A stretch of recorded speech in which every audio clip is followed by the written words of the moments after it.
एग्जामवेज में आप सभी का स्वागत। हम लोग 50 क्वेश्चन का बेहतरीन डिस्कशन करने वाले हैं जो कि बीपीएससी टीआरई थर्ड और तमाम अदर गवर्नमेंट एग्जाम चाहे जो भी दे रहे होते हैं उसमें काफ़ी लाभदायक होगा।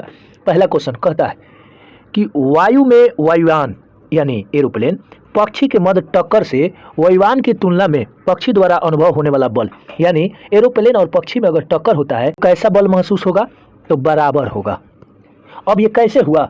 ऐसा इसलिए हुआ कि न्यूटन थर्ड लॉ आप जानते हैं कि क्रिया के विपरीत प्रतिक्रिया होता, इसलिए ऐसा हुआ। दूसरा क्वेश्चन कहता है कि विद्युत विभव को मापने के लिए निम्न में से किसका उपयोग किया जाता है? किसका उपयोग किया जाता है? तो ऑप्शन डी वोल्ट मीटर। और वोल्ट मीटर को बारे में आप जानते हैं कि आदर्श वोल्ट मीटर का प्रतिरोध जो होता वो अनंत होता, यानी रेसिस्टेंस जो होता है वो अनंत होता है, और जबकि आमीटर का प्रतिरोध शून्य होता। इस चीज़ को भी ध्यान रखेंगे। क्वेश्चन नंबर थर्ड कहता है कि किस उत्तोलक के लिए यांत्रिक लाभ 1 से हमेशा कम होगा? यानी 1 से हमेशा कम होगा वो किस स्थिति में होगा? तो जिसमें आयास अलंब और भार के बीच हो। उत्तोलक मतलब क्या? लीवर, और आयास आयास यानी इफोर्ट, और आलम मतलब फलकर्म, और भार वेट होता है। ठीक है, तो इसमें जो है ये चीज़ हम लोग देखें। क्वेश्चन नंबर 4 कहता है कि क्वांटम सिद्धांत का प्रतिपादन किस वैज्ञानिक ने किया था? तो क्वांटम सिद्धांत का प्रतिपादन जो है मैक्स प्लांक ने किया था। मैक्स प्लैंक ने यह सिद्धांत दिया कि पदार्थ या सब एटॉमिक लेवल ऊर्जा पदार्थ के व्यवहार एवं प्रकृति पर डिपेंड करता, जबकि यही क्वांटम सिद्धांत बाद में आइंस्टीन साहब 1905 ईस्वी में उन्होंने कहा कि विकिरण की मात्रा निर्धारित की गई थी, न कि ऊर्जा का। आगे आज कहता है कि एक अर्धचालक में विद्युत चालन होता है। अर्धचालक में विद्युत चालन जो होता है वो होता इलेक्ट्रॉन और होल दोनों द्वारा। इलेक्ट्रॉन और होल दोनों द्वारा। आप जानते हैं कि अर्धचालक मतलब सेमीकंडक्टर, और सेमीकंडक्टर जो टोटल 118 जो एलिमेंट खोज किए गए हैं उसमें 7 सेमीकंडक्टर, सिलिकॉन, जर्मेनियम मुख्य रूप से है। क्वेश्चन नंबर 6 देख रहे हैं। ट्रांसफार्मर में निम्न राशियों में से कौन सी राशि नहीं बदलती? यानी कौन सी राशि नहीं बदलती? तो ऑप्शन सी आवृत्ति यानी फ्रीक्वेंसी नहीं बदलती। ट्रांसफार्मर होता क्या है? 2 इलेक्ट्रिक पाथ को अलग अलग करता है और वोल्टेज को है बढ़ाता और घटाता। इनका 2 काम है। आगे क्वेश्चन नंबर 7 कहता है कि जल सतह पर तेल की पतली परत रंगीन क्यों दिखाई देती? किसी भी जल सतह पर अगर डीजल गिर जाए तो देखे होंगे कि जो है कलरफुल दिखाई देता। इसका मतलब क्या है? तो ये है व्यक्तिकरण के कारण। कोई भी चीज़, चाहे हम लोग कपड़ा साफ करते, चाहे समुद्र में सीपी का चमकना, अगर कलरफुल हो गया तो व्यक्तिकरण के कारण। एक रंग अगर हो जाए, यानी सूर्य उगते और डूबते समय जो है सनसेट और सनराइज के समय सूर्य का लाल दिखना, आसमान नीला दिखना, समझ ना, समुद्र का नीला दिखना, क्या है? प्रकीर्णन के कारण। किसी एक कलर का दिखाना वो क्या है? प्रकीर्णन के कारण है। क्वेश्चन नंबर 8 कहता है कि कोशिका के बारे में निम्न में से कौन सा कथन सही नहीं है? कोशिका के बारे में क्या सही नहीं है? तो ऑप्शन डी सभी शरीर ऊतकों में एक ही प्रकार की कोशिकाएं विद्यमान है, ये गलत है। किसी भी शरीर में, खासकर जंतुओं में 200 से ज़्यादा ये सेल होता, अलग अलग, जिनका संरचना, कार्य, आकृति अलग अलग होता, इसलिए ध्यान रखेंगे। क्वेश्चन नंबर 9 कहता है कि विषाणु में निम्नलिखित में से कौन सी एक विशेषता नहीं होती? यानी वायरस में कौन सी एक विशेषता नहीं होती? तो ये होता कोशिका भित्ति की मौजूदगी, यानी सेल वाल जो है केवल प्लांटी में होता, ये तो जानते ही हैं, और तारकाय सेंट्रीसोम जो है केवल जंतु में। ये अपना एग्जामवेज का लोगो है। बस आजकल तो लोग नल नील हो गए हैं, बिना कहे ना ही चैनल को सब्सक्राइब करते, ना ही लाइक शेयर कमेंट करते। खैर कोई बात नहीं। आगे क्वेश्चन नंबर 10 कहता है कि निम्न में से कौन सा कथन सही कथन नहीं है? यानी जो स्टेटमेंट होगा वो रॉन्ग होगा, आपको पहचानना है। तो ऑप्शन डी पपीता के पीले रंग के कारण सोलेनिन होता, यानी सोलेनिन के कारण पपीता का रंग पीले होता, गलत है। तो किसके कारण होता? कैरिका कंस्थीन के कारण। कैरिका कंस्थीन के कारण पपीते का रंग जो है पीला होता। इस चीज़ को ध्यान रखेंगे। आपको बताना है कि हल्दी का रंग पीला क्यों होता। ठीक है, आगे क्वेश्चन नंबर 11 कहता है कि पोषवाह यानी फ्लोएम के संदर्भ में निम्नलिखित में से कौन सा कथन सही है? यानी कौन सा स्टेटमेंट सही है? तो फ्लोएम क्या करता जी? तो ऑप्शन 1 फ्लोएम जो है जल एवं खनिजों का वहन करता।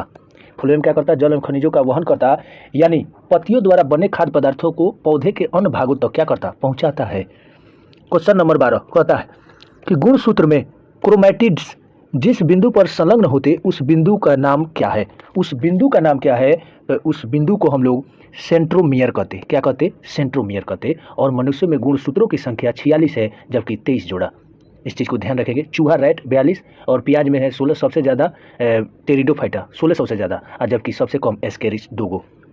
क्वेश्चन नंबर 13 कहता है कि भ्रूण को एक विशेष ऊतक की सहायता से माँ के रक्त से पोषण प्राप्त होता है? तो ऑप्शन ए गर्भनाल यानी प्लेसेंटा। प्लेसेंटा को हम लोग आपरा कहते हैं। एक क्वेश्चन पूछता है कि भ्रूण अवस्था में रक्त कहाँ बनता? तो लीवर में। जबकि वयस्कों में रक्त कहाँ बनता? बोन मेरो अस्थि मज्जा में। इस चीज को भी ध्यान रखेंगे। क्वेश्चन नंबर 14 कहता है कि निम्नलिखित में से किस संस्था का संबंध एम्बर बॉक्स, ब्लू बॉक्स और ग्रीन बॉक्स से है? तो ये हो जाएगा WTO यानी वर्ल्ड ट्रेड ऑर्गेनाइजेशन, जिसका स्थापना 1 जनवरी 1995 को होता। हालांकि इसका पहला जो नाम था वो गैट था, उसका स्थापना 1948 था, लेकिन बाद में उसी का नाम बदल के WTO रखा गया, मुख्यालय जेनेवा में। क्वेश्चन नंबर 15 कहता है कि तारापोर समिति का संबंध निम्न में से किससे है? तो तारापोर समिति का संबंध जो है मुद्रा की पूर्ण परिवर्तनीयता से है, यानी मुद्रा का जो है होल ट्रांसफॉर्मेशन से है। इसका मतलब ये हुआ यानी चेंज से है, समझ गए ना। ये RBI द्वारा एक अनुशंसा पर 1997 में जो है मुद्रा के पूर्ण परिवर्तनीयता लाया गया, तारापोर समिति। क्वेश्चन नंबर 16 कहता है कि किस समिति के सिफारिश पर भारतीय बीमा विनियामक और विकास प्राधिकरण की स्थापना की गई?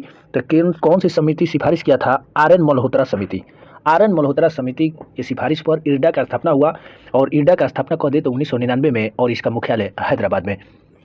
क्वेश्चन नंबर 17 कहता है कि निम्न में से किस समिति का संबंध मुद्रा आपूर्ति की अवधारणा में परिवर्तन से है? मुद्रा आपूर्ति की अवधारणा में परिवर्तन से है तो ऑप्शन सी YV रेड्डी समिति। ये YV रेड्डी समिति जो है 2001 में आता है, और जबकि 14वें वित्त आयोग के अध्यक्ष कौन थे? YV Reddy. Question number 18 Antyodaya अन्न योजना को किस वर्ष लागू किया गया? अंत्योदय अन्न योजना को लागू किया गया 2000 में, और इसका उद्देश्य क्या था? गरीब परिवारों को गुणवत्तापूर्ण जो है सब्सिडी देकर भोजन प्राप्त करना। क्वेश्चन नंबर 19 कहता है कि निम्न में से कौन सी धातु अम्ल से हाइड्रोजन गैस H2 विस्थापित करती? तो ये हो जाएगा MH यानी मैग्नीशियम। क्या हो जाएगा? मैग्नीशियम। ध्यान रखेंगे। क्वेश्चन नंबर 20 कहता है कि नौसादर और नमक के मिश्रण से नौसादर पृथक कर सकते हैं। नौसादर और नमक के जो मिक्सचर होगा उसको कैसे अलग कर सकते हैं? तो ये होगा ऊर्ध्वपातन द्वारा, यानी सब्लिमेशन मेथड द्वारा हम लोग नौसादर को नमक से अलग कर सकते हैं। सब्लिमेशन कहता है तो नेपथीन और कपूर, इसका प्रमुख और भी चीज़ें हैं। तो ये तो हो गया कि आपको ठोस से गैस में, डायरेक्ट ठोस से गैस, लेकिन गैस से डायरेक्ट ठोस अगर होगा तो उसको लिए क्या कहेंगे? निक्षेपण। बिहार दरोगा का PT सेकंड शिफ्ट में पूछा हुआ था।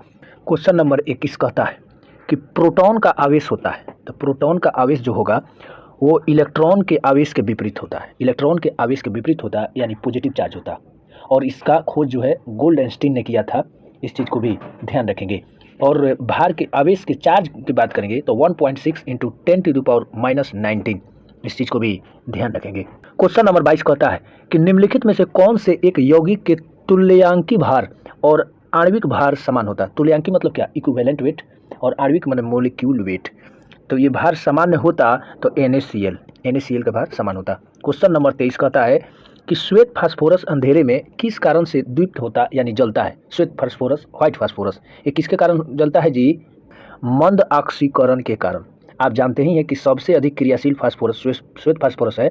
इसी क्रियाशीलता के कारण इसको जो है पानी में रखा जाता, जबकि सोडियम को मिट्टी के तेल में रखा जाता।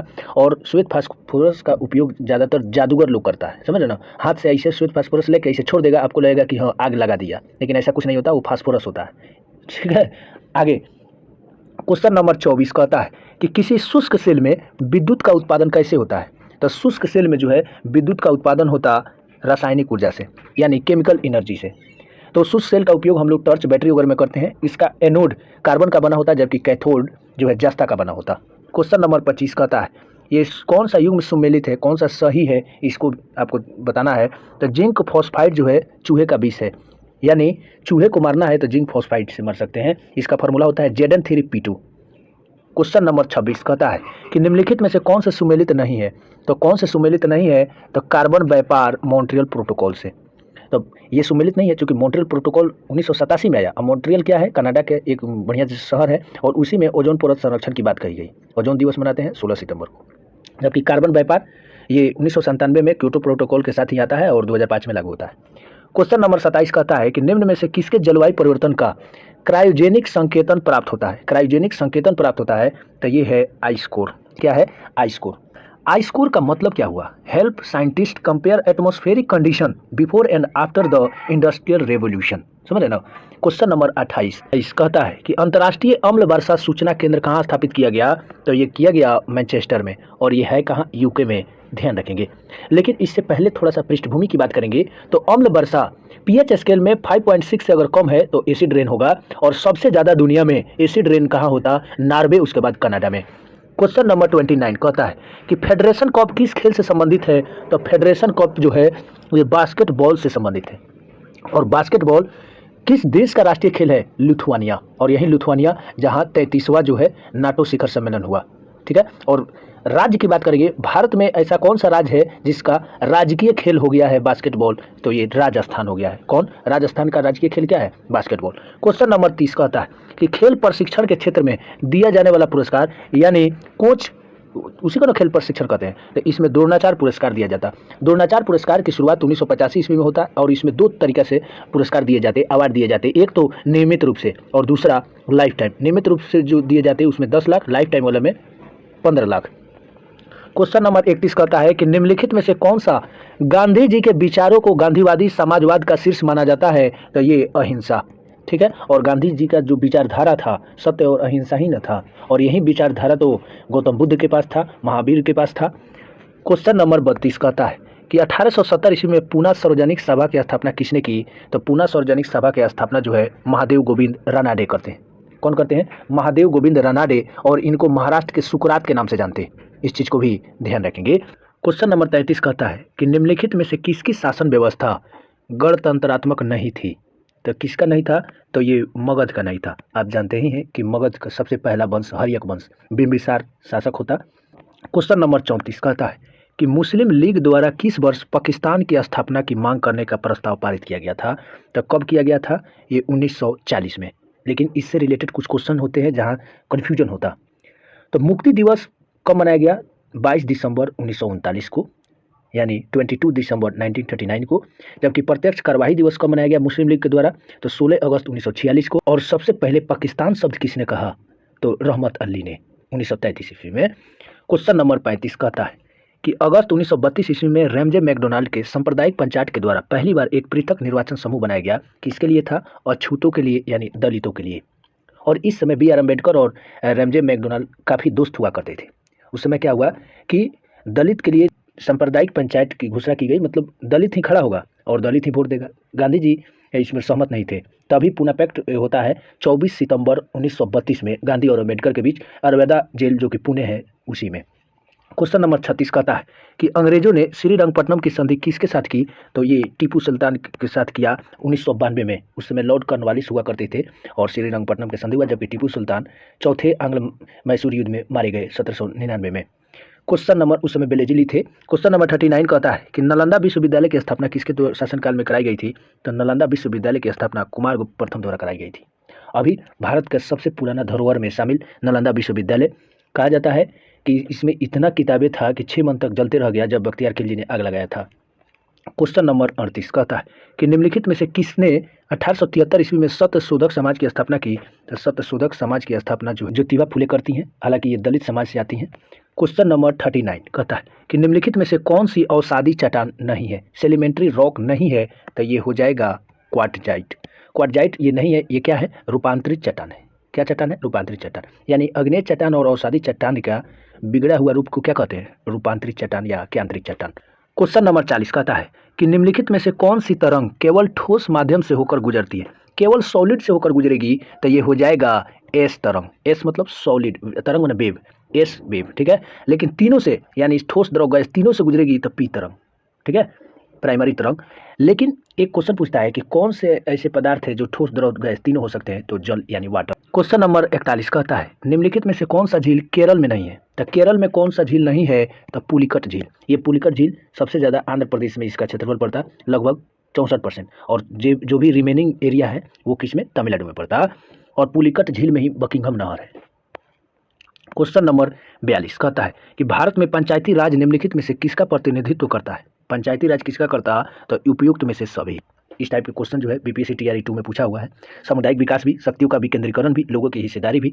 आप जानते ही हैं कि पंचायती राज व्यवस्था आर्टिकल जो है 40 में किया गया है, और पंचायती राज जो है 73वें संविधान संशोधन 1992 में, जबकि लागू कब हुआ 1993 में। बलवंत राय मेहता इसमें काफ़ी महत्वपूर्ण भूमिका निभाए, और पंचायती राज दिवस हम लोग 24 अप्रैल को बनाते, जबकि सबसे पहला पंचायती राज लागू करने वाला राजस्थान नागौर जिला में।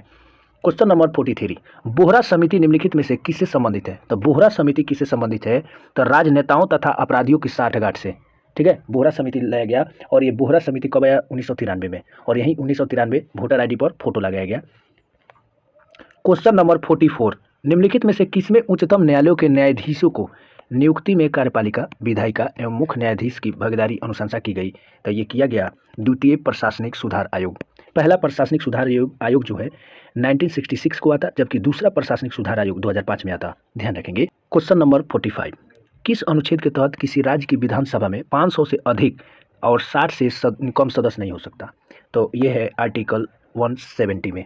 170 में विधानसभा के ये बात कहा गया है, जबकि कोई एक्सेप्शन है, जैसे गोवा में है 40 सीट, मिजोरम में 40 सीट है, 32 सीट है आपको पुडुचेरी में, 30 है दिल्ली में, ये ऐसा करके है। ठीक है, आगे क्वेश्चन नंबर 46, किस संविधान संशोधन द्वारा राष्ट्रपति को कोई भी मामला मंत्रिपरिषद द्वारा पुनर्विचार किए जाने के लिए वापस भेजने के लिए अधिकार दिया गया? तो ये दिया गया 44वें संविधान संशोधन। ठीक है, 44 अमेंडमेंट 1978 में। ठीक है, इसमें दिया गया, पहले नहीं था। और ये कब हुआ? मोरारजी देसाई का जब सरकार आया था उस समय हुआ था। ये है अपना लोगो। आगे क्वेश्चन नंबर 47 कहता है कि स्वर्णिम पेगोडा किस देश को कहा जाता है? तो स्वर्णिम पेगोडा जो है म्यांमार को कहते हैं। किसको कहते? म्यांमार को कहते। आगे निम्नलिखित में से कौन सा सुमेलित है? ठीक है, कौन सा सुमेलित है? तो इसका आंसर हो जाएगा ऑप्शन सी 1 और 3। मतलब कमल का फूल जो है संस्कृति और सभ्यता का प्रतीक है, लाल त्रिकोण जो है परिवार नियोजन का प्रतीक है। क्वेश्चन नंबर 49 कहता है निम्नलिखित में से ग्लेशियर, हिमनद, राज्य केंद्र शासित प्रदेश के संदर्भ में किससे मिलान सही है? तो ये हो जाएगा ऑप्शन बी, चौराबाड़ी ग्लेशियर जो है उत्तराखंड में है। ठीक है, चौराबाड़ी ग्लेशियर कहाँ है? उत्तराखंड में है। इस चीज़ को भी ध्यान रखेंगे, बाकी सब गलत है। क्वेश्चन नंबर 50 कहता है कि उस स्रोत का नाम बताएं जिसमें प्राचीन भारत के व्यापारिक मार्गों पर मौन है। व्यापारिक मार्गों पर मौन है तो मिलिंद पन्हो। जानते ही हैं कि मिलिंद पन्हो पुस्तक जो कि नागार्जुन लिखे थे, उनको नागसेन के नाम से जानते। और आज का सिलसिला खत्म होता हुआ फिर हम लोग नेक्स्ट वीडियो में देखेंगे। तब तक के लिए बहुत बहुत धन्यवाद।